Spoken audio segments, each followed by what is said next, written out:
વઢવાણ નગર જાણે સમસ્યાનું નગર બની ગયું હોય તેવું આ દ્રશ્યો ઉપરથી લાગી રહ્યું છે। ત્યારે અહીંના સ્થાનિક લોકો વઢવાણની આવી સમસ્યા બાબતે કચવાટ પણ અનુભવી રહ્યા છે।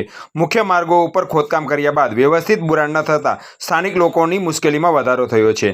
સુરેન્દ્રનગર દુધરેજ વઢવાણ સંયુક્ત નગરપાલિકા બન્યા બાદ વઢવાણની સમસ્યા વધી હોય તેમ રહીશો રોષપૂર્વક જણાવી રહ્યા છે। ત્યારે નગરપાલિકાના કોર્પોરેટર અને સત્તાધીશો હાલ ગુમ થયા હોય તેવો આક્ષેપ પણ સ્થાનિક લોકો લગાવી રહ્યા છે। ત્યારે વઢવાણ વિસ્તારમાં કેવા પ્રકારની સમસ્યાનો લોકો સામનો કરી રહ્યા છે તે આપણે સ્થાનિક રહીશો પાસેથી જ જાણીએ। શર્મિલા શુક્લા જ્યારથી વઢવાણ નગરપાલિકામાં ભળ્યું છે ત્યારથી એટલી ગંદકી વધી ગઈ છે। મેઇન વાઘેશ્વરી ચોક જ્યાં ક્ષેમશંકર દાદાનું મંદિર છે એના કોર્નરમાં જ બહુ ગંદકી છે। વારંવાર રજૂઆત કરવા છતાં પણ કોઈ આવતું નથી સાફ સફાઈ માટે। મેં પંકજભાઈને પણ ફોન કરેલો, પહેલા 2 વર્ષ પહેલા સ્મિતાબેનને કીધેલું, પણ કોઈ સાફ સફાઈનું જોતું નથી કશું। અને 3 બીમાર પેશન્ટો છે એટલામાં, તો એ લોકોને ગંદકીથી તકલીફ થાય છે બધી। ખાસ કરીને રસ્તા ખોદીને શું કહેશો?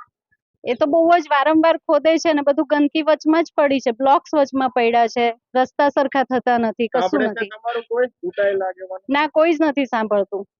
આ વઢવાણની સમસ્યા અત્યારે જોવો તો શમશાન કરતા ખરાબ હાલત છે અત્યારે વઢવાણની, બરોબર। અત્યારે અને એમાં બાકી હતું તો સુરેન્દ્રનગર વઢવાણ બે ભેગું થતા, બરોબર। વઢવાણમાંથી સુરેન્દ્રનગર લઈ જતા નગરપાલિકા, વઢવાણનું કોઈ ધણી દોરી જ નથી વઢવાણ। અને એક રોડ બ્લોક, આ લાખો રૂપિયાના પબ્લિકના ટેક્સના પૈસામાંથી આ બ્લોક નાખ્યા છે, બરોબર। એક જગ્યાએ બ્લોક, ક્યાં રોડ ઉપર હાલે એવી વ્યવસ્થા નથી।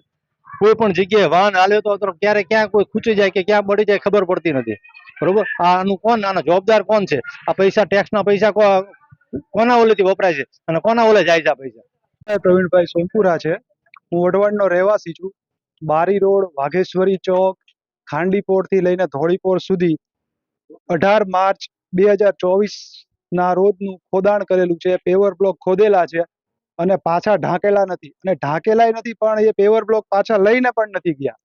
અને એકદમ કીચડ, કાદવ, ગંદકી, અને વાહનો પડી જાય, છોકરાઓ સાયકલિંગ કરવામાં પડી જાય, બાઇક ચાલકોના એક્સિડન્ટ થાય છે। કોઈ જ પ્રજાની વાત સાંભળવા તૈયાર કોઈ પણ નથી। ઉંમરલાયક લોકો અહીંયા મંદિરે, વાઘેશ્વરી મંદિરે દર્શન કરવા આવે છે, એમની તકલીફ છે। બાજુમાં એક પુસ્તકાલય છે, પુસ્તકાલયમાં જતા સિનિયર સિટીઝનોને તકલીફ છે, ત્યાં પણ ઝાડવા ઉગી ગયા છે। આ હદની ગંદકી છે, તો પ્રશાસને આ સાંભળવું જોઈએ। નગરપાલિકા કોઈ સાંભળતું નથી કે સદસ્યો કોઈ સાંભળતા નથી।